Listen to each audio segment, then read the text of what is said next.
박수를 많이 치시네요. 한 번 더 쳐보십시오. 네.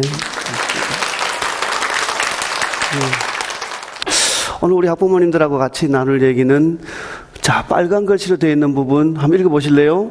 자녀, 꿈, 날개, 부모입니다. 저 네 개의 단어 가운데 제일 쉬운 단어가 뭐죠? 부모겠지요. 자, 이제 우리가, 그 다음은 누구에게요? 우리 자녀들에게, 그네들의 무엇을요? 꿈을 가지게 해야 되고, 그 가진 꿈에 대해서 날개를 달아주는 아주 위대한 작업을 해 주셔야 합니다. 대부분 그 학부모 강연, 이름은 학부모 강연인데 대부분 학모님 강연인데 아버님이 와주셔서 참 고맙습니다. 네, 아마 아이가 정말 잘 될 거예요. 네. 자, 그럼 출발해 보도록 하죠. 저는 대구교육청에서 대학 입시와 관련된 업무를 담당하고 있는 김태진 장학사입니다. 다시 인사드리겠습니다. 자, 이제 우리가 아이를 기르면서 제일 힘든 그 요소로서 생각할 수 있는 것은 뭔가 하면은요, 바로 저런 거겠죠. 어쩌면은 과거가 가장 쉬웠는지도 모르겠어요. 우리 어머님이, 아버님이 학교를 다닐 때, 그때는 방향성이 하나밖에 없었잖아요. 무엇에 의해서 결정이 된다는 이미 다 가지고 있고, 그래서 내가 부족한 것은 무엇이고 어떻게 보완을 하고 라는 것이 분명했는데, 지금은 그 방향이 너무나도 다양합니다. 자, 이제 정부에서는 또 전문가들은 다양하다고 표현하는데, 우리 학부모님들이 느끼는 단어는 뭐예요? 대단히 복잡합니다. 그 복잡하다는 것은 이해하기가 어렵다는 측면하고, 그 다음에 내가 거기에 빠져들려고 하니까는 참 어렵다는 측면하고가 같이 섞여 있는 부분이겠죠. 그래서 보면은 인재 1.0의 시대로부터 3.0의 시대로 이렇게 바뀌어 나가면서 인재 3.0 시대를 대표하는 단어가 바로 이 레인보우 컬러라는 겁니다. 무지개가 몇 색깔이에요? 그렇게 안 봐줬으면 좋겠어요. 우리가 편의상 7가지라고 하지만 실제 분석을 해보면 수백만 컬러가 나오기도 한다는 것이거든요. 그래서 아이들은 그네들이 가지고 있는 다양한 특성과 다양한 적성과 다양한 끼를 가지고 있는데, 이를 어떻게 끄집어내 줄 수 있을까? 잘 끄집어내 줘야 되고요, 바른 방향으로 끄집어내 줘야 되고, 그것이 제대로 꼽힐 수 있도록 부모님은 조언을 해 주셔야 되고, 자, 리더로서 앞에서 끌고 가기보다는 가이드런스로서 같이 참여하는 그런 것이 필요하다라는 얘기입니다. 미래형 인재를 대표하는 영어 대문자가 바로 저 A자라는 거예요. A자를 써보니까 몇 번 만에 쓸 수 있나요? 하나, 둘, 셋. 자, 쓰는 순서는 대부분 어떻게 쓰죠? 왼쪽을 먼저 꺾고 오른쪽 그 다음에 이렇게 꺾겠죠. 역으로 끌 수 있는가요? 가운데부터 먼저 꺼놓고 이렇게 하지는 잘 않을 겁니다 하는 거죠. 자, 첫 번째 있는 부분은 뭔가 하면 뭔가 전문성을 갖추고 있는 아이, 다른 애들하고 차별성 있는 아이가 필요합니다. 그리고 오른쪽 측면에 보면은 다른 분야에 대해서 상식이라든지 포용력이라든가 기본적인 가치는 가지고 있으면서 그 바탕에서 차별성을 가지고 있고, 그것이 중간에 있는 조선이 바로 커뮤니케이션 능력이라고 되어 있죠. 커뮤니케이션 할 수 있는 수단은 무엇이 있나요? 글로서도 할 수 있고요, 말로서도 할 수 있고, 온몸으로 할 수도 있습니다. 그 과정이 우리가 알고 있는 바로 그 평가의 과정이고, 입학과 관련해서 측면에서는 평가를 넘어서 이제는 선발의 문제가 되어버리는 겁니다. 그래서 우리 아이는 그럼 기본적으로 갖춰야 될 인성이라든지 소양이라든가 창의성에 대한 기본을 갖추고 있으면서 그 바탕에서 우리 아이만이 표출해낼 수 있는 차별성, 전문성, 좀 특별성을 가지고 있으면서 그것이 어필이 될 수 있어야 되겠죠. 커뮤니케이션이 가능한 그런 아이로 길러내야 됩니다. 말은 참 쉬운데요, 이제 그런 요소를 어떻게 길러가야 될지에 대해서 하나하나 같이 살펴보도록 그렇게 하겠습니다. 요 그림은요, 실제 우리 학부모님들이, 우리 학생들이 같이 가지고 가야 될 가장 중요한 부분입니다. 자, 진로를 중심으로 해서 이런 것들이 펼쳐져야 된다는 것이죠. 그러면 저기에서 말하는 진로는 뭔가요? 내가 하고 싶은 것, 하면서 행복한 것, 잘할 수도 있는 것, 남을 위해서 이것을 함으로 인해서 뭔가 또렷한 성취감도 가지고 봉사 정신도 가질 수 있는 거라면 다 좋겠죠. 문제는 그 모든 것을 다 갖추고 있기가 쉽지가 않다는 거예요. 자, 저 진로를 중심으로 해서 저런 것이 펼쳐지지 않다 보니까, 특히 우리 대구 지역 같으면은 어떤 특징이 있죠? 부모님들이 아이가 조금 수학을 잘하는 것 같다, 무슨 꿈을 꾸는 거예요? 얘가 의사가 되었으면 좋겠다. 의사는 정말 그렇게 행복한 직업 맞나요? 어머님이 생각하시기에 이런 의사가 가장 훌륭한 의사라고 생각한 첫 번째 조건은 뭡니까? 의사는 인성이 갖춰진 의사면 좋겠죠. 환자는요, 의사와 관련해서는 우리 뭐 갑과 을 얘기 많이 합니다만 어떠한 경우에도 갑이 될 수가 없는 존재예요. 내가 몸이 아프고 내가 치료를 받아야 되고 그런 경우인데 의사가 인성이 아주 갖춰지지 못한 의사라면 당신 죽을 것 같은데요? 이렇게 얘기하지 않을 수 있으면 좋겠습니다. 내가 궁금한 부분에 대해서 얼마든지 질문해도 괜찮을 정도의 인성을 갖추고 있으면 좋겠습니다. 또 뭐도 필요하죠? 의사는 인간의 신체를 다루는 사람이에요. 손재주가 있어야 됩니다. 손재주가 없는 사람이라면 메스를 들고 수술을 하는 것이 아니고 완전히 막 사람 몸을 썰고 있겠죠. 그런 형태의 의사에게 우리 몸을 맡기고 싶지는 않을 거 아닙니까? 이것은 수학을 잘한다, 화학을 잘한다 하는 개념보다 더 중요할 거 아니에요. 실제 그러한 적성이나 소질을 가지고 있지 못한 아이가 의사가 되면은 자기도 불행하고 가족도 불행하고 사회 전체도 불행할 수 있습니다. 그렇기 때문에 정말 내가 하고 싶은 것, 그래서 그를 위해서 내가 이렇게 준비를 했고 부족한 부분이 이것이었는데 이것을 이런 방법으로 시도해보니까 잘 안 돼서 방법을 변환을 하고 내용을 바꾸고 그래서 내 꿈에 가까워졌다, 이렇게 돼야 되겠죠. 우리 아이들이 가지고 있는 모든 꿈이 모두가 다 이루어지기는 어렵습니다. 그래도 우리는 거기에 가까이 갔으면 좋겠다는 거 아니에요? 그렇죠? 전혀 아닌 형태의 삶을 살아가기는 어렵다는 겁니다. 그 중심에 아이가 꿈꾸는 삶, 즉 진로가 있고 내가 30대 후반에 40대 초반에 어떤 삶을 살아갈 때 가장 행복할 것이다, 이것이 그려지고 그를 위해서 준비해가는 과정, 이런 것이 필요할 것이다 하는 거죠. 막연하게 야, 너 수학 되는데, 화학 되는데 네 의사 못할 거 뭐 있니? 라고 던졌을 때 부모하고 자녀 간의 거리는 점점 멀어질 수밖에 없는 거예요. 용감한 부모가 자식을 망칩니다. 내가 살아보니까 이렇더라, 너도 이렇게 살아. 우리 어머님이 살았던 그 시대하고 지금의 차이점을 꼽으라 한다면은 10분 내에 수백 가지 꼽을 수 있지 않을까요? 환경이 다르고 문화가 다르고 사람이 다릅니다. 범위가 달라요. 우리 어머님들이 학교를 다닐 때 서울을 몇 번 가보셨어요? 근데 우리 아이들은 마음만 먹으면은 반나절에 갔다 올 수 있습니다. 그렇죠? 이런 시대에 우리가 가지고 있는 생각이 전부 옳을 것이라는 것은 버리고 이 시간을 시작하는 것이 옳을 것이다, 이거예요. 가장 마음 아프게 보는 통계가 이런 것들입니다. 실제 여기에 열거되어 있는 대학들은 꽤 괜찮은 대학들이죠. 그런데 이 대학들에 갔던 아이들이 생각보다 많이 떨어져 나오죠. 이유가 뭘까요? 내가 꿈꾸는 대학이 아니었거나 그것이 나에게 맞는 학과가 아니었거나 그랬다는 거예요. 예.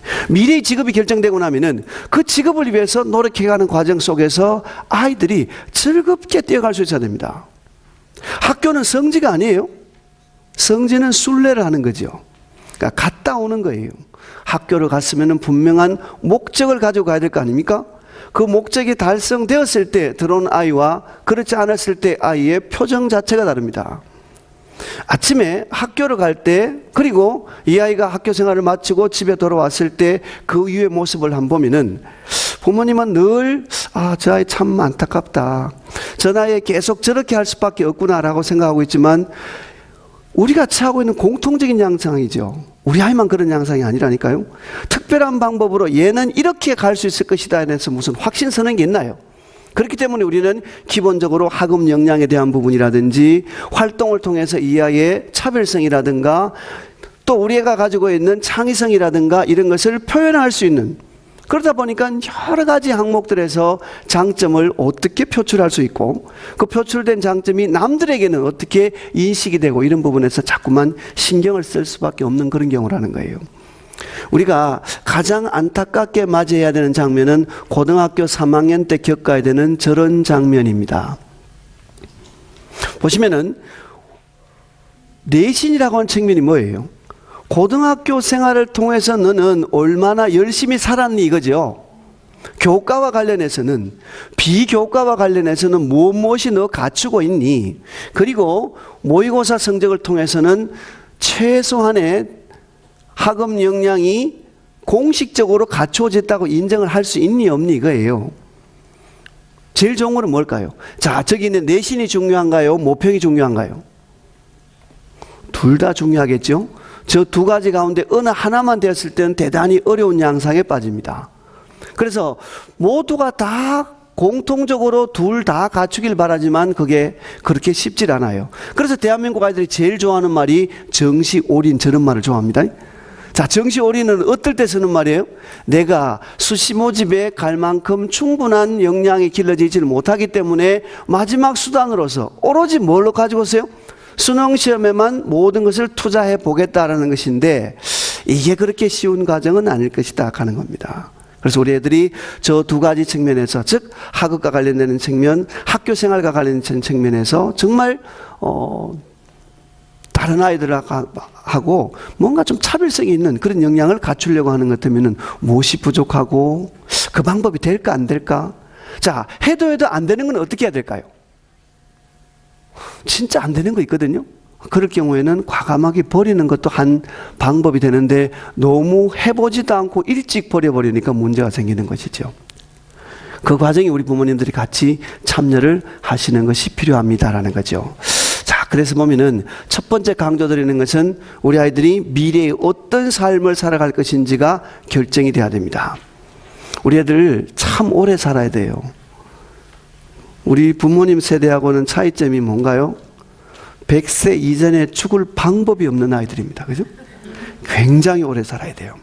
그러면은 대학을 졸업하고도 직장 생활을 혹은 내가 하고 싶은 일을 하면서 뭐 한 40년 정도, 그래도 30년, 40년 더 남는 아이들이에요.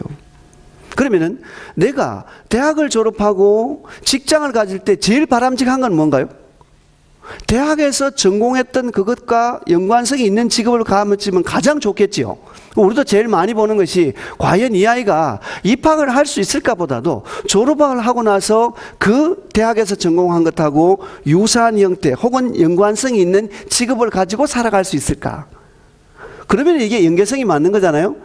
요런 대학, 요런 학과를 가기 위해서 내가 중학교, 고등학교도 요런 노력을 했고, 이런 공부를 통해서 이런 역량이 더 길러졌고, 그것이 직업 생활을 통해서 만족감이 높고, 나중에 연관된 형태의 노후에서도 구조를 가질 수 있고, 이렇게 될 거 아니겠습니까? 이렇게 하려고 하면은 첫 번째 미래에 꿈꾸는 삶에 대한 결정. 그러면은 자, 역으로 내가 이런 삶을 살고 싶은데 필요한 요소가 이런 것들이라면은 이 요소들을 가장 잘 길러줄 수 있는 학과는 어디고 대학은 어딜까 결정될 거예요. 그 대학 그 학과에서 무엇을 가지고서 나를 뽑으려고 할까? 그때 내가 갖추고 지고 있는 것은 무엇이고 못 갖추고 있는 것은 무엇이지? 자, 갖추고 있는 부분을 더 부각시키려고 하면은, 부족한 부분을 보완하려고 하면은 내가 어떻게 중학교 생활을, 고등학교 생활을 살아가야 될까? 그게 바로 자기 주도적 학습이라는 거죠. 자, 이제 많이 들어보셨죠? 자기 주도적이란 말요. 뜻이 뭔가요? 자기 주도적이라는 거는 내가 내 스스로의 주인이 돼서 판단하고 행동할 수 있는 것인지, 아니면 그저 시키는 데서만 반응할 것인지, 그 차이가 아니겠습니까? 특히 우리 아이들이 90년대 후반 또 2000년대 초반에 태어나는 아이들이 이제 중학생, 고등학생이에요. 그럼 그때 우리 잘 아시잖아요. IMF 터지고, 그래서 정말 우리 부모님이 아이를 기른 경우는 그렇게 많지는 않습니다. 할머니가 기른 경우라든가, 어린이집에서 길렀고요, 인터넷이 길렀고, 각종 학원에서 길러졌고 하다 보니까 이 아이들은 시키면 시키는 걸 할 수가 있어요. 자, 그런데 내 스스로 판단하고 행동하는 그 능력은 대단히 떨어집니다. 그래서 요즘 부모님들이 아이들에게 집에서 청소를 시키지 않는데요. 그냥 청소시켜 놓고 저거 쳐다보는 것보다는 내가 하는 것이 훨씬 더 오래 살 것 같다, 뭐 그런 얘기를 하네요. 네. 야, 청소에 뭘 해야 될지 모릅니다. 구체적으로 던져주면 할 수 있죠. 야, 네가 빗자루를 들고 여기에서 여기까지, 소파 밑에서부터 TV 여기까지 썰어봐 라고 하는 것도 할 수 있는데, 청소 뭘 해야 되지? 이렇게 된다는 거거든요. 공부도 마찬가지예요. 자, 내가 중요한 무엇을, 어떤 공부를 얼마만큼 해야 될 것인가에 대한 계획이 있고, 그 계획에 대한 실천이 있고, 실천이 있으면 당연히 뭐가 따라붙죠? 반성이 있습니다. 반성이 있으면은 그 다음에는 어떤 발전을 위한 새로운 계획이나 피드백이 주어지고 할 수 있는 그 경우이거든요. 그래서 애들이 먼저 계획을 세울 수 있는 능력, 그 계획을 좀 욕심껏 실천해 나갈 수 있는 능력, 그리고 평가라는 것은 딴 게 아니죠. 계획과 실천이 얼마나 일치하고 있는가 이겁니다. 그래서 아이들이 구체적인 형태의 계획을 세울 수 있도록 도와주는 것이 부모님의 제일 큰 역할 가운데 하나겠죠. 야, 너 공부해. 던져놨는데 애가 뭘 해야 될지를 몰라요. 그럴 때 계획이라는 것은 내가 영어 단어를 외워야지. 계획이 아니에요. 계획이 아니에요. 이 아이가 영어 단어 공부를 한다면 분명히 어떤 자료를 보고 할 거 아니에요? 자, 그러면은 무슨 책을 몇 페이지부터 몇 페이지까지 이렇게 숫자로 표현되어 있는 내용이 포함되어 있을 때 이게 계획입니다. 그래야지만 나중에 스스로 평가를 할 수가 있어요. 이것은 다 했는지 동그라미, 좀 덜 했는지 세모, 전혀 못했는지 가위표 이렇게 연결되겠죠. 그러면 그 다음 날은 참 쉽겠네요. 계획이 뭐부터 시작돼야 되죠? 좀 덜한 것부터 먼저 내려오고, 못한 게 내려오고, 잘한 부분에 대해서는 복습도 이루어지고. 실제 공부에 있어서 제일 착각하는 것 중에 하나는 뭔가 하면요, 아이가 잘하는 과목이 있고 못하는 과목이 있습니다. 어느 과목을 공부해야 되는 거예요? 둘 다 해야죠. 네. 잘하는 과목을 방만 하고 가만 내버려두는 것 때문에 못하는 과목으로 점점점 떨어집니다. 잘하는 과목은 계속 유지하거나 더 잘할 수 있도록, 못하는 과목은 보완하거나 수정하거나 할 수 있도록 이렇게 가야 되겠죠. 다만 그 비중은 어느 게 더 많아야 될까요? 못하는 과목 쪽에 더 많아야 되겠죠. 그래서 점점 이 폭을 좁혀서 나중에는 내가 자신 없는 과목의 영역을 줄여나가고, 그럴 때 최적의 상태에서 수학능력시험과 만나고 대학 입시와 만나고 그럴 수 있도록 지도해 주시는 과정이 필요할 것이다, 이런 얘기입니다. 자, 그래서 제가 만든 공식인데요, 좋은 결과를 가지고 오기 위해서는 두 가지의 C가 필요한 것 같다. 저게 갖추어진 아이하고 그렇지 않은 아이의 결과는 전혀 다르더라는 거죠. 첫 번째 C는 무엇인가 하면요, 집중력입니다. 자, 우리 부모님들이 아이가 문자를 해독하고 나서부터 제일 관심을 가지고 보는 부분이 참 집중력이 있었으면 좋겠어. 그 집중력은 뜻이 뭐죠? 한꺼번에 한 가지만 하는 겁니다. 애가 정말 어릴 때 그림책을 보면서 밥 먹으라고 몇 번 얘기했는데도 모르고 읽고 있어요. 그 집중이 있는 거 맞죠? 필요한 집중력이면 좋겠습니다. 반드시 한꺼번에는 한 가지만 해야 됩니다. 그러면 이걸 보시면서 우리 아이의 학습 습관에 대해서 한번 점검을 해보실까요? 혹여나 이어폰을 끼고 공부하는 것은 아닌지, 이어폰을 끼고 음악을 들으면서 고개를 흔들면서 많은 신체 기관을 활용해서 공부를 하면 더 잘 된다고 착각을 하는 겁니다. 네. 공부의 과정은 뭐예요? 실제 필요한 정보가 눈을 통해서, 손을 통해서, 입을 통해서, 귀를 통해서, 온 오감을 통해서 머리에 저장이 되는 거죠. 공부를 잘하는 아이의 특징은 뭔가 하면요, 그 저장되는 양이 많아요. 짧은 시간에 받아들입니다. 더 큰 게 있겠죠. 저장 공간이 커요. 저장 기간이 오랫동안 남아 있습니다. 불행한 아이들은 공부를 안 하는 것이 아니고 열심히 했는데 들어가는 속도보다 빠져나가는 속도가 더 빠르다면은 정말 시간만 투자를 했고 남는 거 아무것도 없이 돼버리거든요. 그럴 때는 방법을 바꿔야 됩니다. 무엇이 잘못됐을까? 이런 형태의 방법, 이런 형태의 구조, 내가 받아들이는데 혹시 이런 것은 아닌지, 잘 받아들인다고 착각을 했는데 실제 결과는 그게 아닌 건 아닌지 생각해 보셔야 된다니까요. 필요한 집중력, 뭐라고요? 한꺼번에 한 가지만 할 수 있으면 그게 집중력입니다.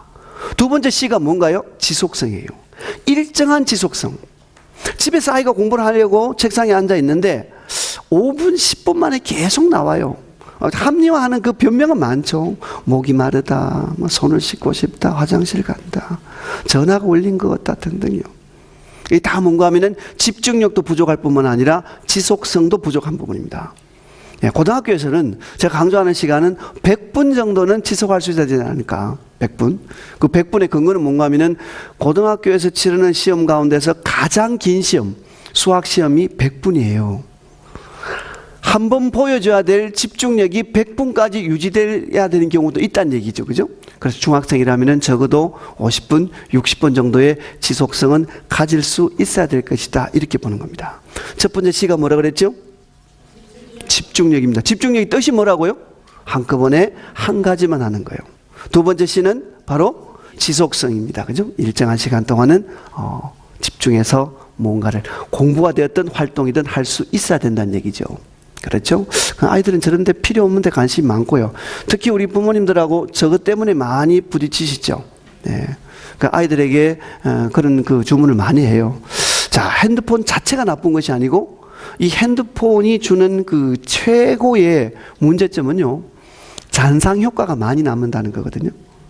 내가 1시간 정도 가지고 놀면은 3분의 1이요. 한 20분 정도는 그저 공부하는 척하고 책상에 앉아있지 공부가 되는 게 아니라는 겁니다. 그래서 저 부분에 대해서도 조금 고려를 해보셔야 되고요. 인간의 행복을 결정하는 공식을 제가 만들거든 저렇게 VAT라고 표시를 합니다. 행복은 첫 번째는 V, 비비드 드림이에요. 생생하게 꿈꿔야 돼요. 자, 꿈이 있는 아이하고 그렇지 않은 아이들은 당장 무엇에서 차이가 납니까? 꿈이 있으면 목표가 생겨요. 목표가 있으면 계획이 설정되고요. 계획이 있으면 실천이 있고, 실천이 있으면 당연히 자기에 대한 평가가 있고, 평가가 있으면 반성이 있겠죠. 반성이 있으면 피드백이 있거나 또 다른 계획으로서의 발전이 있고, 제가 그렇게 강조했던 부분인데, 제대로 된 꿈이 없는 아이들이 저 꿈을 찾기 위해서 너무 오랜 시간이 걸려버리니까, 더군다나 우리 학생들이 대부분의 제대로 된 꿈을 찾는 시기가 너무 늦게, 대학교 3학년, 4학년, 혹은 대학을 졸업하고 직장을 찾으면서 보니까 저건 아닌 것 같아. 그건 너무 늦은 거 아닌가요? 그래서 아이들이 중학교 때 어느 정도의 가능성에 대한 부분을 찾고, 고등학교에서 이게 어느 정도 정년화되고, 대학을 지망할 때는 그래, 나는 이렇게 살아갈 거야. 내 롤 모델은 누구처럼 살아가는 것이야. 이런 것이 결정이 되고 대학을 지망을 하고 대학에서 재밌게 공부를 하는 그것이 직장으로 연관도 되고 그랬으면 좋겠다는 거예요. 끝에 있는 저 T는요, 탤런트입니다. 끼입니다. 아무리 생생하게 꿈꾸더라도 내가 제대로 된 재능이 없다면 그것도 힘들 거 아닙니까? 그래서 발견하는 과정이 중학교, 고등학교 과정을 통해서 발견해야 되고요. 그래, 꿈을 가졌고 끼를 찾았다면 그 다음에는요, 액션이죠. 뭔가 행동을 통해서 이게 가능성 영역을 개척해 나가는 것이 필요하다는 얘기죠. 그래서 행복을 결정한 요소는 생생하게 꿈꾸고 그것이 내 끼를 바탕으로 해야 되는 것이며, 행동을 통해서 미래와 만날 수 있어야 된다. 이렇게 설명드릴 수 있는 부분이라는 겁니다. 이렇게 되기 위한 방법을 꾸준히 한번 찾아보자고요. 자, 제가 인터넷에서 우연히 저 조그만 하나의 집중력을 하나 봤는데요. 어떻게 저럴 수 있을까요? 네. 근데 저것이 과연 일정한 시간이 지나도 우리가 필요한 부분에 대한 집중력과 지속성일까 하는 부분이요. 예. 이것이 뭔가 연습을 통해서 해결이 되는 부분도 있고 안 되는 부분도 있거든요. 예. 불안하면 불안한 만큼 연습을 통해서 더 완전해지려고 노력해가는 과정이 필요합니다. 그리고요, 뭘 하더라도 저렇게 좀 정성껏, 성의껏 했으면 좋겠어요. 예. 저 요리는 맛있을까요? 맛없을까요? 네. 어떤 대학의 면접 문제에서 저런 걸 물어볼 수 있습니다. 툭 던져놓고, 야, 저게 맛있을까? 맛없을까? 도저히 알 수가 없어요. 라고 하는 아이들은 안 뽑고 싶은 거죠. 그럼 저 요리는 맛있을 수밖에 없습니다. 이유가 뭐죠? 정성을 다했기 때문에. 좀 더 과학적으로 얘기하면, 인간이 음식을 먹는데 혀와 목구멍으로만 맛을 느끼는 건 아닙니다. 눈으로도 맛을 느끼죠. 일단 눈으로 맛있게 먹었어요. 그렇다면 내 혀도 내 목구멍도 살짝 착각하지 않을까요? 이런 거죠. 우리 아이들이 독서를 통해서 여러 가지 활동을 통해서 좀 더 고급스러운 대답을 해줄 수 있는 형태로 길러나가면 더 좋지 않겠습니까? 라는 거죠. 중국의 한 회의장에 보니까 저 정도의 정성을 쏟는 회의장을 봤습니다. 어떻게 서비스가 나쁘니 뭐 그런 말을 하겠습니까? 그죠? 예. 그리고 우리 아이들이 기본에 충실하지 않으면은 아무리 화려한 것을 갖추고 있더라도 그것이 인정받기는 어렵죠. 저게 이름이 뭐예요?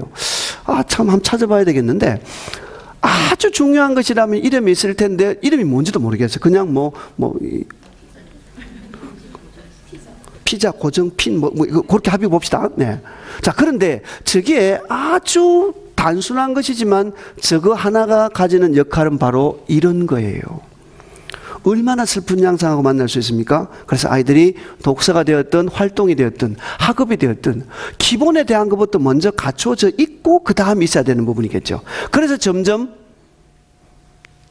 고등학교의 자기주도 학습 전형이나 대학의 입학사정관 전형, 즉 이름 이제는 학생부 종합 전형으로 바뀌었는데요. 여기에서 아이들의 인성의 영역에 대해서 많이 더 평가하려고 하는 부분이에요. 인성이 잘 갖추어지지 않은 아이, 이 아이를 뽑아놓으니까 누가 불행한 거예요? 아이도 불행하고 주위에 있는 친구들도 불행하고 학교도 불행하고 사회도 불행하고 이렇게 오겠죠. 기본적인 인성에 대해서도 정말 강조를 하고 넘어가야 됩니다. 그리고 과거에는 참 쉬웠던 것이 저런 어떤 지식에 대한 측면, 야, 너 심폐소생술에 대해서 몇 번이나 비디오 본 적 있니? 3번이요, 4번이요. 이런 경우였다면 실제 비디오를 많이 본 아이는 실제 상황에서, 위기 상황에서 훨씬 더 잘할 것이다. 맞나요? 그래서 우리 필요한 건 뭔가 하면은 해봐야 될 거 아니에요. 자, 저런 기본적인 교육도 없이 그냥 휙 던져주고 한번 해보기만 해봐. 이런 경우하고 제대로 아는 경우하고는 다르겠죠. 그래서 기본적으로 어떤 지식에 대한 것을 바탕으로 해서 역량이 갖추어진 아이. 지식과 역량의 차이는 뭐죠? 지식이란 말은 너 그거 알고 있니라는 거예요. 알고 있으면 표현해봐. 지금까지 표현은 뭘로 했습니까? 연필로 하고 말로 하고 온몸으로 하는 표현이었죠. 그러니까 시험의 형태로 본다면 연필로 표현하는 것이 수능시험이라든지 논술시험이라든가 각종 평가 가운데서 연필을 동원하는 형태의 시험들, 이런 것이었겠죠. 입으로 표현하는 시험이 바로 뭐예요? 면접입니다. 예. 면접 가운데서 보면은 심층 면접은 보다 더 이 아이가 가지고 있는 많은 것을 끄집어내려고 하니까는 온몸으로서 평가를 하려고 하고 이런 부분이었는데, 이제는 역량이라는 것은 그 지식을 넘어서 알고 있어? 그럼 한번 해봐. 특히 요런 상황 요소를 던져줬을 때 그 상황에서 이 아이가 어떻게 반응할까, 이런 것을 본다는 얘기거든요. 그 지식도 중요하고 역량도 중요합니다. 다시요. 지식을 바탕으로 한 역량이라면 더욱더 좋겠습니다라는 거죠. 이렇게 길러가 줘야 됩니다. 자, 우리 혹시 저런 형태의 엄마로서 살아온 것은 아닌지, 아이에게 물론 이렇게 안전장구는 채웠습니다만 너무 용감한 엄마, 혹여라도 저럴 때 아이가 다치거나 본인이 다치거나 그럴 수도 있을 텐데, 저것은 호기심이나 모험심의 영역하고는 조금 차이가 나는 부분이겠죠. 네. 그렇다고 지나치게 안정성이 있는 것만 하라는 건 아니에요. 어느 정도 범위 안에서 수긍될 수 있는 것이 가능해야 됩니다. 창의성이라는 것은 뭔가 할 수 있는 게 창의성이 아니고요, 주어진 범위 안에서 의미 있는 변화를 가져올 수 있는 힘이에요. 이런 것들을 가지고 갖추어져 있는가 그렇지 않은가가 중요한 평가의 항목으로서 작용하고 있는 부분이고, 어린 시절부터 이런 것이 많이 길러져 가야 될 거 아닙니까? 뭐를 통해서 길러가나요? 독서를 통해서, 체험활동을 통해서, 교과학습 공부를 통해서 등등 길러가는 부분이거든요. 레인보우 컬러를 강조했었죠? 그러면 아이는 뭘 잘해야 되는가요? 내가 관심 있는 이 영역을 위해서 필요한 요소들이라면 두루두루 다 가질 수 있는 그런 아이라면 더욱더 좋을 것이다. 이제 나중에 이 가운데서 어느 것을 갖추고 있고 어떤 걸 못 갖추고 있을 때 그때가 힘들어지는 거죠. 예. 그러면은 전형 가운데서도 보면은 이런 것을 다 요구하는 전형에는 지원할 수가 없어요.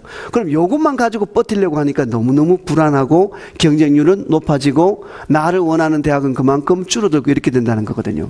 예. 그 시간이 많을 때부터 준비해 나가는 차곡차곡 과정이 필요합니다. 자, 착각을 많이 하는데요. 예.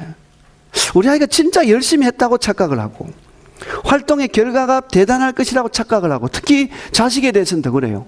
조사 결과를 보면은 초등학교 들어가기 전에 모든 학부모들은 내 아이가 천재일 것이다라고 3번 이상은 다 생각해 봤다는 겁니다. 예. 그런데 이제 그게 어디서부터 무너지기 시작하죠?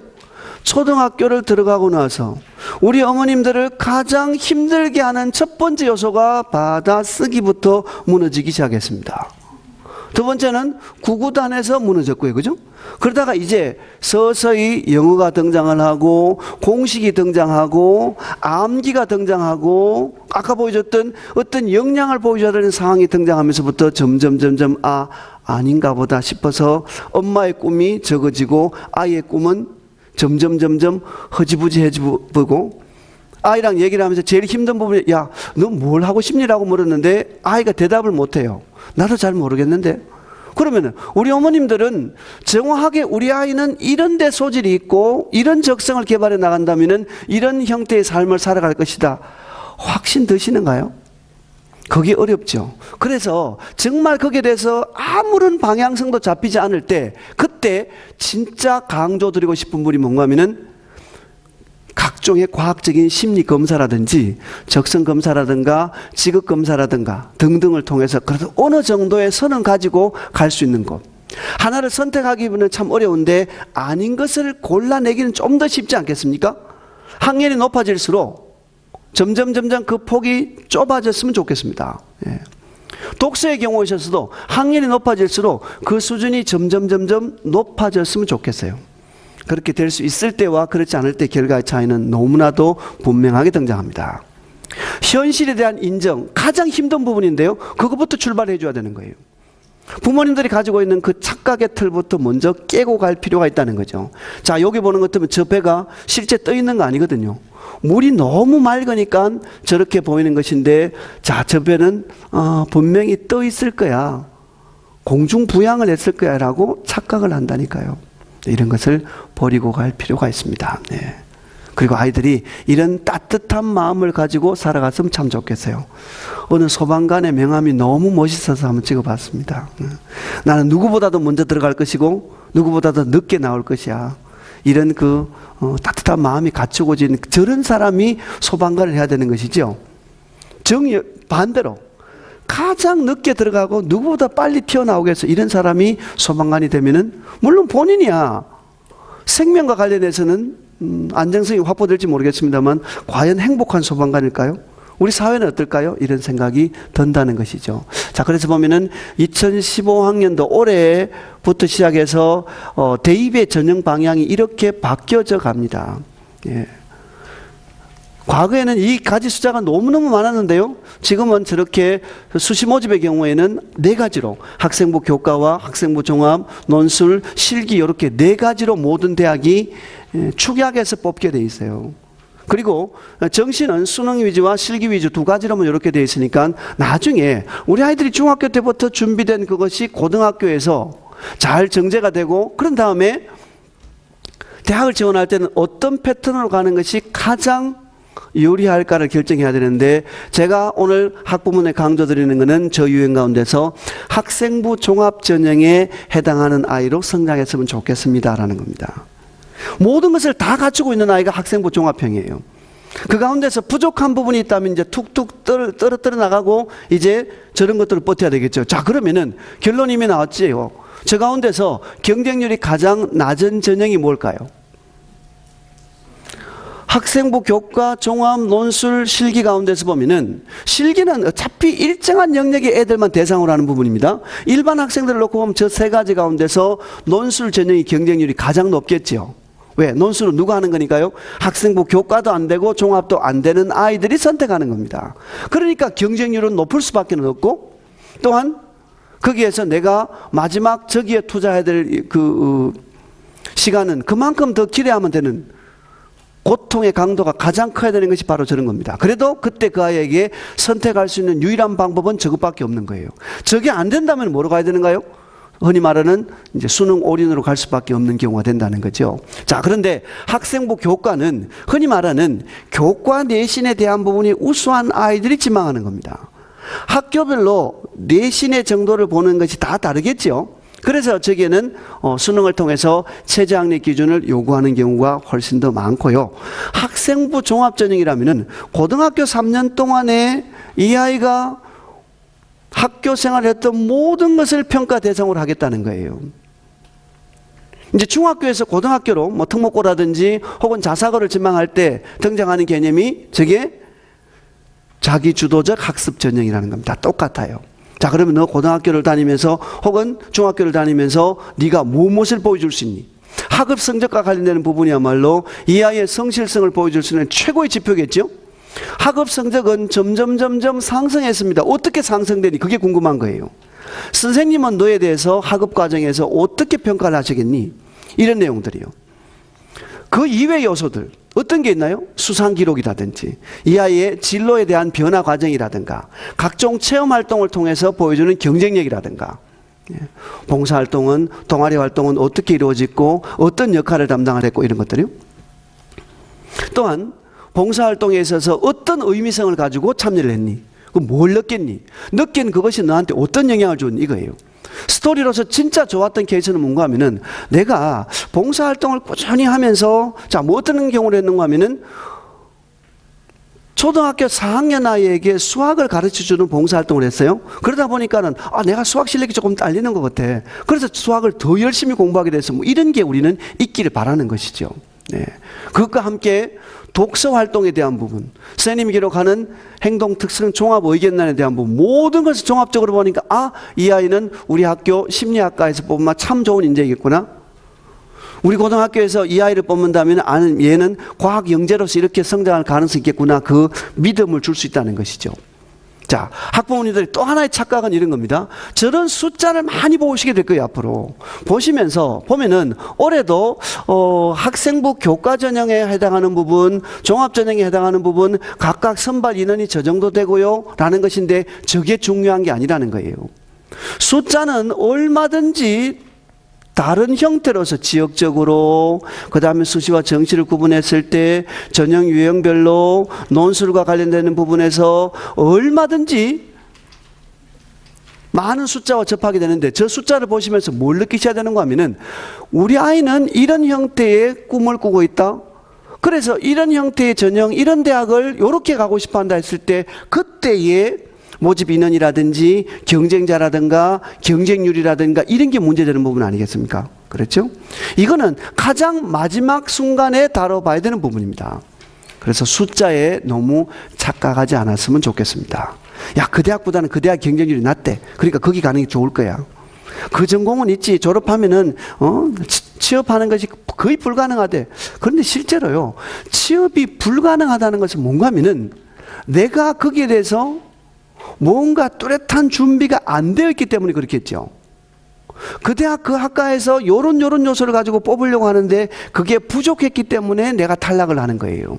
이런 것이기 때문에 그 준비의 과정을 교과와 관련되는 뭐 올해도 영어나 국어나 수학이나 탐구 영역이나 이런 것들이 점점 저런 변화 형태를 보이고 있고요. 뭐 서울대만 하더라도 모집 인원의 변화가 저렇게 해마다 같은 거 아니거든요.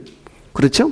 자, 그런데 뭐는 바뀌지 않았으면 좋겠는가 하면은 우리 아이가 그 꿈꾸는 삶이 진짜 내가 필요한 이 부분이 뭔가 장벽에 의해서 부딪힐 수 있고 그 부딪힘을 통해 가지고 변화될 수도 있습니다. 그런데 그것이 비참하게 깨지지 않았으면 좋겠어요. 근데 아이들이 가지고 있는 꿈이 대부분 무엇 때문에 깨질까요? 성적 때문에 깨집니다. 자, 장벽의 종류는 그럼 뭐가 있죠? 성적에 의한 장벽, 신체적인 장벽, 경제적인 장벽, 지역적인 장벽, 시대적인 장벽 등등 여러 가지가 있는데요. 적어도 뒤에 열거한 이 부분은 어쩔 수 없는 부분이에요. 그런데 앞에 있는 이 성적이라는 장벽에 의해서는 아이들의 꿈이 무너지면서 그 다음 단계는 어떻게 되는데요? 점점 만족도가 떨어지는 쪽으로 가버리면은 이제 대학을 넣으면서 직업을 넣으면서 미래와 관련해 보더라도 이것은 대단히 심각한 문제가 아니겠나. 그래서 미리 준비해 가는 과정이 무엇보다도 필요합니다. 그 핵심은 답이 여기 있습니다. 모든 답은 학교에서 찾아야 됩니다. 학생부 종합전형은 어디에서 활동한 것을 대상으로 한다고요? 학교에서요. 예. 자, 대외 수상에 대해서 기록이 되나요? 안 되나요? 안 되죠. 공인 외국어 성적 안 됩니다. 경시대회, 올림피아드 그게 관심이 없어요. 대학도 거기에 대해서 관심을 안 가지는 이유는 뭘까요? 그런데 관심을 가져주면은 얘가 우리 대학에 오더라도 우리 대학 프로그램에는 관심이 없고 계속해서 밖에만 떨어나가려 하는 아이들. 그래서 만약에 그쪽이 더 좋다면 그 길로 우리를 버리고 갈 아이들 이렇게 보는 거거든요. 학교를 중심으로 해서 움직여 나간 과정. 학교는 무엇을 중심으로 움직여 나가나요? 교육 과정을 중심으로 움직여 나가는 겁니다. 그 교육 과정을 관련되는 형태에서 교육과 학습 발달 사항이라든지 혹은 여러 가지 체험 활동을 통해서 정말 의미 있게 성장해 나간 아이들. 그렇다면은 학교를 통해서 우리 앞에서 봤던 뭐 대학 입시 전형이라든지 등등해서 준비 안 되는 게 없죠. 학생부 교과 어디에서요? 학교에서요. 학생부 종합전형 마찬가지요. 논술이 되었든 특기 전형이 되었든 수능이 되었든 모든 것이 학교에서 출발점이 형성돼야 되고 마지막 결과도 결국 학교에서 나오는 부분이다 이렇게 되는 거예요. 자, 요 데이터를 가지고 한번 볼까요? 이 학생부 종합전형에서 점점 요즘 달라지고 있는 양상이 이겁니다. 학생부만 요구하는 대학이 올해 뭐 전남대, 한양대 같은 경우인데요. 자기소개서나 추천서를 받질 않아요. 최저학력 기준을 적용하지 않아요. 오로지 무엇만 가지고 뽑겠다는 겁니까? 학생부만 가지고서 뽑겠다는 겁니다. 그럼 이것이 중학교에서 고등학교를 갈 때 자기주도 학습 전형에서도 내려올 가능성이 크겠지요. 그러면은 학교가 얼마나 중요한 소스를 제공해 주는 곳인지 대부분 알 수 있겠지요. 학생부 하나에 모든 것이 다 농축돼서 표출되어 있어야 되겠죠. 자, 이거는 학생부 하나만 가지고 실제 평가하는 건 아니고 학생에 대한 학교생활 기록부가 있고 학교에 대한 학교생활 기록, 그 학교에 기록부가 있어요. 그걸 우리는 학교 프로파일이라고 합니다. 아시겠죠? 학생의 기록부, 학교의 기록부. 그래서 비교를 해보고 학교가 중요하게 생각하는 프로그램이 이런 것들이었는데 이 아이가 이런 프로그램에 이렇게 참여했습니다. 그걸 보여주는 부분이거든요. 예. 그래서 학교 생활이 정말 얼마나 중요한지를 보여주는 대표적인 변화의 과정입니다. 그리고 학생부에는 의미 있는 기록들이 기록될 수 있어야 되는 거예요. 무엇을 가지고 평가를 하는가 하면은, 자, 학생부의 교과나 비교과, 자기소개서, 추천서. 문제는 자기소개서나 추천서가 점점 줄어들 가능성이 있고요. 안 받는 시대가 올 수도 있고, 포트폴리오도 마찬가지입니다. 저 포트폴리오는 어디에 나타나 있는 거예요? 학교생활기록부에 나타나 있는 거예요. 과거에는 저 포트폴리오에 대해서 확인을 위해서 면접이라는 절차가 필요했습니다. 학교생활기록부에는 이렇게 기록되어 있는데 이게 진짜 의미 있는 활동이었는지 이 아이가 그런 변화를 가져올 만한 활동이었는지 그게 궁금했던 부분이거든요. 그래서 면접을 통해서 하나하나 점검해 나가는 의미가 강했다면은 이제는 저런 것이 없어진다고 봤을 때 학생부의 기록. 자, 질문입니다. 학생부는 누가 기록하는 서류입니까? 다음에 이런 질문을 받을 때는 답을 다르게 해주셨으면 좋겠어요. 학생부는 학생과 선생님이 함께 기록하는 법정장부입니다. 네. 아시겠습니까? 왜 여기서 물론 기록은 선생님이 할 수 있지요. 그런데 선생님이 기록할 수 있는 모든 자료를 학생이 제공해 주는 겁니다. 수업 시간을 통해서 선생님은 저 아이는 저런 문제를 저렇게 풀고 있고 이 아이가 이런 질문을 했는데 이런 데 관심 있는 아이였고 활동을 하면서 보니까 이 아이가 비록 이 동아리의 반장이 아닌데도 불구하고 반장보다 더한 리더십을 발휘를 했고 리더십이라는 건 뭐죠? 단체 생활을 하다 보면은 단체 활동을 하다 보면은 반드시 갈등이 생길 수밖에 없습니다. 의견의 대립도 있고 행동의 우선순위도 결정이 되지도 않고 그럴 수 있는데 그랬을 때 그러한 갈등이 생겼을 때 갈등을 가장 합리적으로 해결할 수 있는 능력 그게 리더십이거든요. 우리는 리더십이 굉장히 중요한 요소로 봐요. 예. 그래서 선생님이 보니까 이 아이는 이런 리더십을 가지고 있고 활동을 통해서 이런 어떤 변화가 있었고 이런 것들. 다시요. 그럼 질문 다시 해볼게요. 학교생활기록부는 저렇게 중요한 서류인데 누가 기록한다고요? 학생과 학부모가 선생님이 함께 기록하는 겁니다. 여기에서 제가 뜸을 들여서 학부모를 연 이유는 뭘까요? 학부모는 학생의 가이던스로서 작용해야 되는 부분이니까요. 네. 아주 용감한 코치가 되어주길 바라지는 않습니다. 가이던스로서 정말 도와줄 부분은 도와주고 방향성이 잠깐 틀어졌을 때 거기에 대해서 같이 대화도 하고 타협도 하고 그래서 이 아이 스스로 어떤 제대로 된 방향성을 가져갈 수 있도록 그렇게 되는 부분인데 아이들을 키우면서 제일 힘든 건 뭔가요? 부모님이 던지는 그 관심에 대해서 아이들이 관심으로서 잘 받아주지를 않습니다. 중2 정도만 되더라도 실제 관심 대 관심으로 부딪히는 부모 자식 관계는 별로 없어요. 대부분 뭐라고 보죠? 관심을 넘어서 이거를 간섭이라고. 간섭을 넘어서 어떤 집착이라고 좋아요. 집착을 넘어서 우리 엄마의 나에 대한 구속이라고요. 구속을 넘어서 우리 엄마는 나에게 폭력을 행사한다고 생각하는 놈들이 있습니다. 예. 그래서 이제 부모 자식 관계가 가장 원만하게 가려고 하는 것 때문에 단계가 밑으로 떨어지지 않을 수 있도록 그렇게 해나가는 과정이 필요하고요. 정말 멋있는 부모, 자녀의 꿈에 날개를 달아줄 수 있는 부모라면 그런 형태의 부모로서 기능을 해줘야 될 것이다 이 말이거든요. 자, 그래서 아이들이 저런 것을 갖출 수 있도록 도와주면 정말 좋겠습니다. 예. 전공적 합성, 저거를 미리 찾아봐야 될 거 아니에요? 그러려고 하는 것 같으면은 아이가 꿈꾸는 삶이 결정이 되고 결정된 삶을 중심으로 해서 이런 활동들이 움직이지겠지요.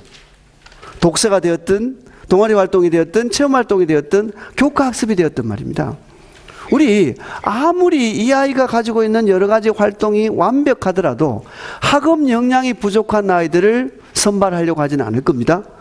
자, 다 요소를 갖추고 있는데 학업 역량만 부족한 아이가 고등학교나 혹은 대학에 왔을 때 결국 그 아이가 제대로 된 그 과정을 이수할 수 있을까요?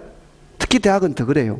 중도 탈락률이 높은 대표적인 사례가 뭔가 하면요, 학업 역량이 부족해서 떨어져 나가는 겁니다. 네.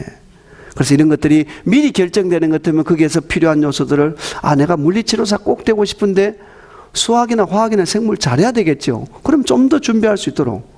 그래서 보니까 나는 이제 물리치료사보다 난 한의학을 해보고 싶어 라는 생각이 들었을 때 그게 바뀌어질 수 있으려고 하는 것 때문에 그런 게 기본적으로 작용해야 된다는 거예요. 전공의 적합성도 찾아져야 되고 자기 주도성 아까 말씀드렸던 부분이고요. 경험의 다양성입니다. 과거에 우리 한우물론을 많이 얘기했었는데 실제 요즘 세상에서 한우물 가지고 잘 되진 않습니다. 기본적인 바탕을 가지고서 거기에 전문성이 있는 아이가 필요한 거예요. 남들하고 어울릴 수 있는 아이가 됩니다. 그래서 인성을, 소양을, 창의성을 그리고 그 전체를 통해서 이 아이가 앞으로 잘 될 것이라는 그 믿음, 그걸 뭐라고 표현하죠? 잠재 능력이라고 표현하는 거죠. 발전 가능성이라고 하는 부분이죠. 예. 이게 경험의 다양성이 있다면 당연히 발전 가능성으로 연계될 가능성이 크다라고 보는 부분이거든요. 저런 것을 갖출 수 있도록 멋있는 부모로서 기능해야 될 것이다. 자, 스타팩트 하나 알려드릴게요. 네. 우리 아이들이 서류를 정리하든 어떤 활동에 대해서 자기에 대한 평가를 하든 학업에 대해서도 마찬가지고 제가 강조드린 스타. 첫 번째 S가 뭔가 하면은 시츄에이션입니다. 어떤 상황에서. 그러니까 학교에 대해서도 이 아이가 요런 활동이 이루어졌다는 것을 볼과 함께 어떤 학교에서 요런 게 이루어졌지, 이 학교는 어떤 학교이지라는 것을 많이 본다는 거예요. 아이들이 활동이 이루어졌을 때 기본은 바로 어떤 조건에서 그런 것이 이루어졌니? 그리고 태스크, 저건 뭘까요? 그럴 때 이 아이가 진짜 희망적으로 해야 되는 것, 우리가 바라는 기대치에 해당하는 활동은 무엇이 있었을까? 그것이 실제 이루어졌니 어떠니? 그리고 거기에 따라서 결과는 무엇이고, 결과보다 더 중요한 단어가 뭐죠?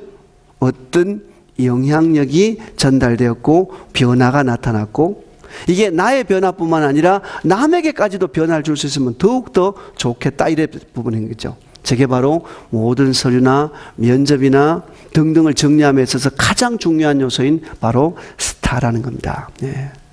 상황, 그리고 해야 되는 일, 그리고 결과, 그 결과를 매칭시켜주는 것이 바로 구체적인 활동과 행동에 대한 부분이요. 이런 게 필요하죠. 실제 학생부라는 것은 저렇게 중요한 서류입니다. 예. 이런 내용들이 기록이 돼요. 중학교도 그렇고요, 고등학교도 그렇고요. 자, 인적사항, 학적사항, 출결, 수상, 쭉 이렇게 10개의 항목으로 구성되어 있는데요. 저 가운데서 혹시 어떤 데 더 큰 비중을 두고, 자, 이제 100점 만점으로 평가를 할 때 요거는 몇 점이고 이런 게 있을까요? 그렇지가 않다는 거예요. 이게 전체가 하나의 틀로서 묶여나가는 겁니다. 이 아이가 정말 심리학을 공부를 하려고 하는 아이인데 수상 경력을 보니까 이런 것들이 있고, 진로에 대해서 이런 꿈을 꾸었고, 활동을 통해서 보니까 이런 것들이 있고, 동아리는 이랬다, 혹은 봉사활동에서는 이런 것이 나타나고 있었고, 관련되는 교과학습은 이렇게 발전 가능을 보여주고 있고, 이런 독서도 이루어지고, 선생님은 인성이라든지 나눔이라든가 배품이라든가 스포츠 활동이라든가 갈등관리 능력 등등 통해서 이렇게 평가했다면, 그래 이런 애를 우리가 뽑아야지 라는 느낌이 든다면은 거기에서 자 구체적으로 숫자가 들어갈 수 있나요? 수상 10%, 창의적 체험활동 30% 할 수 있나요? 그렇지가 않다는 거예요. 그래서 우리는 일관성이라는 것도 대단히 중요한 부분이고, 그 일관성을 뛰어넘어서 더 큰 부분은 뭘까요? 아이들이 가지고 있는 그 꿈이 자꾸만 변화될 수 있다는 그 가능성에 대해서도 열어두고 가야 되겠죠. 꿈이 바뀔 수 있습니까? 당연히 바뀔 수 있죠. 왜 바뀝니까?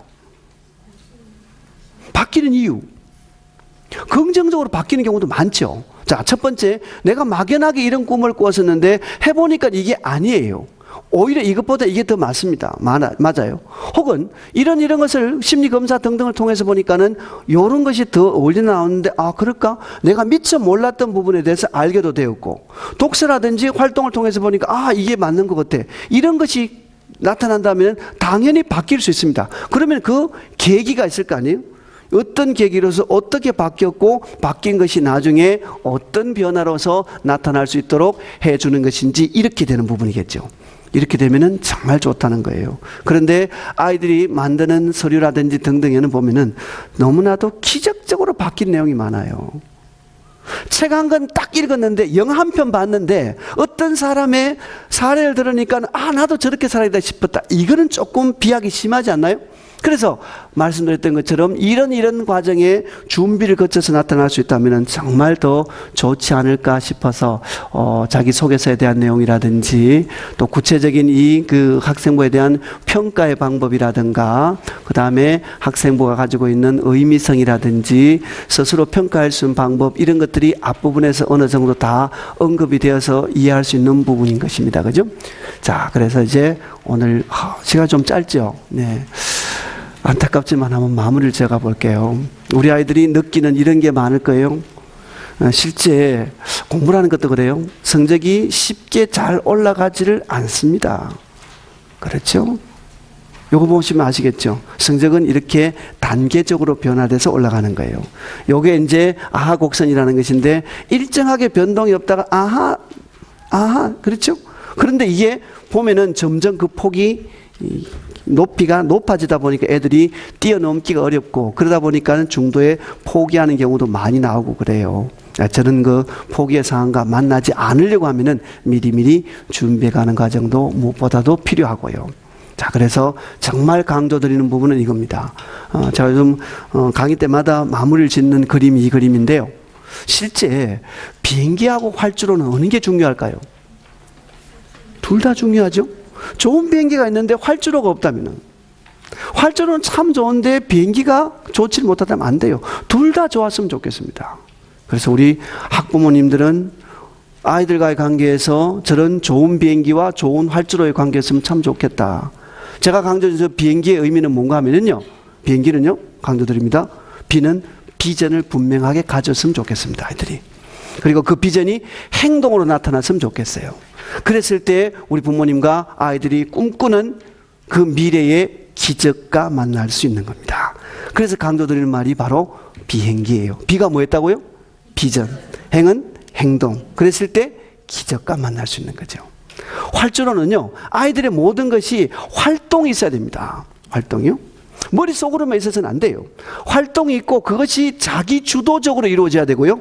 그 핵심에 있는 게 뭐였었다고요? 아까 그림의 제일 안쪽에 들어있던 부분, 아이들의 진로를 중심으로 해서 엮어져 갈 수 있을 때 아이도 행복하고 부모도 더 행복해질 수 있을 것이다. 다시요. 활은요, 활동, 자기 주도적, 그리고 진로를 중심으로 해서 그런 형태의 과정이 엮어질 수 있을 때 부모님도 학생도 훨씬 더 행복한 미래와 자신 있게 만날 수 있을 것이다. 이런 말씀을 드리는 겁니다. 네. 다음에 또 좋은 기회에서 또 우리 학부모님들 만나도록 하겠습니다. 애썼습니다. 네. 페리노 이야기 들어볼래? Yeah. 알피니즘의 전설 페리노 오직 한 길을 걷는 아웃도어의 정석 페리노 144년을 이어온 이탈리아의 아웃도어 내가 누구라고? I am 페리노